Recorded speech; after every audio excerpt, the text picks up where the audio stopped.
Kubor ka Batisi TV, Lawan Rashapi da ka Frank Motors. I am Tata Punch, price starting at 5.80 lakhs. Ringkat bat ka net foodish, ordar mapi, nginwan ra amangi, hakir dobyeng jongpi. Nong ilam jong kaliang persya Dr. Mukul Sangma hakasingi balang kakat nyotrek unailar arajar arfuar.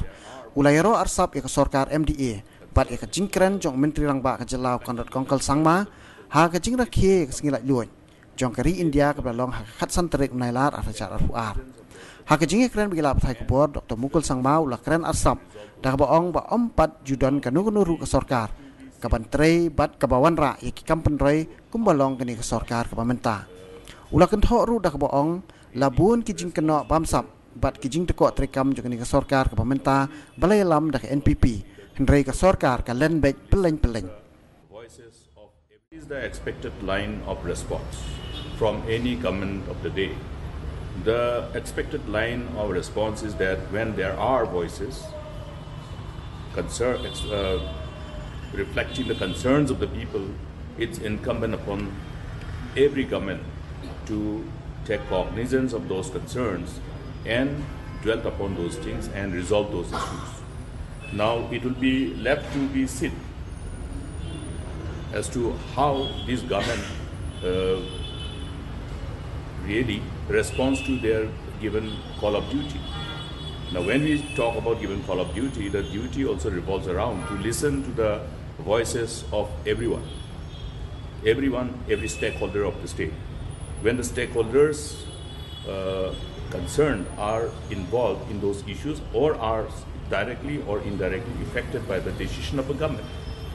Therefore, it is only expected that the government will demonstrate sensitivity and sense of responsibility towards the people. You see, I would not like to go beyond the earlier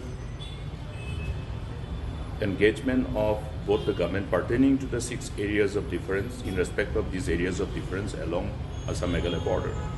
Because these 6 areas of difference which they have embarked upon to resolve by whatever exercise they have resorted to, which is available before everybody, itself is under question. Now you have to ask the government, is the proposed modalities adopted by the government of Meghalaya along with the counterpart government of Assam is being accepted by all the people, particularly the people who are considered as the stakeholders. Accepting these modalities adopted and submitted before the government of India. You have to ask the government.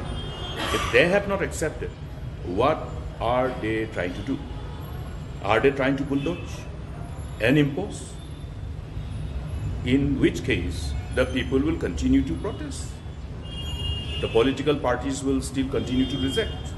Because we as a political party and the elected representatives are duty bound to speak on behalf of the voiceless, on behalf of the victims, on behalf of the people who are adversely affected by any decision of the government. This is our responsibility.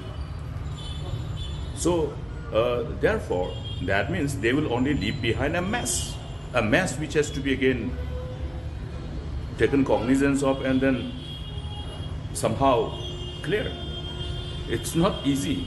So therefore, in the best interest of the people and the state, and to ensure that there is a kind of sense of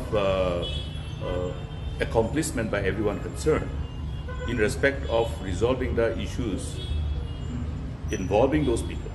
Because the people who are involved, who are affected, must have that sense of accomplishment. If they are not having this sense of accomplishment, rather are being compelled to feel as victims, then that means it is completely an act of injustice, an act which should be considered as anti-people. I will agree with him. The present incumbent government has achieved what other governments in the past have not achieved. You know, they have achieved to generate that narrative where the question of probity in public life is being questioned by every citizen in the state. That has not happened in the past.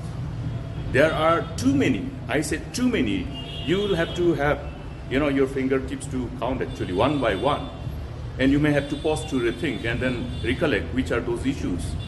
How many instances of, such alleged irregularities and corruptions have been brought before the government? And the persistent denial adopted by the government with complete sense of impunity, that has never happened in the past. Therefore, what they have done, no government in the past have done. No leader in the past have done. In fact, the past will give you an idea as to how the leaders of the past, who had the privilege to be in the hand of affairs of governance, demonstrated their responsibility towards the people and towards the state with utmost sense of commitment, sincerity, honesty, and probity in public life. But this has not happened during the incumbent government's tenure. Rather, there are questions after questions after questions, which is completely unprecedented. Therefore, what he is saying is correct. That what they have achieved, but to be blunt, is not something on which people can be happy, on something which gives reasons for people to really think and act.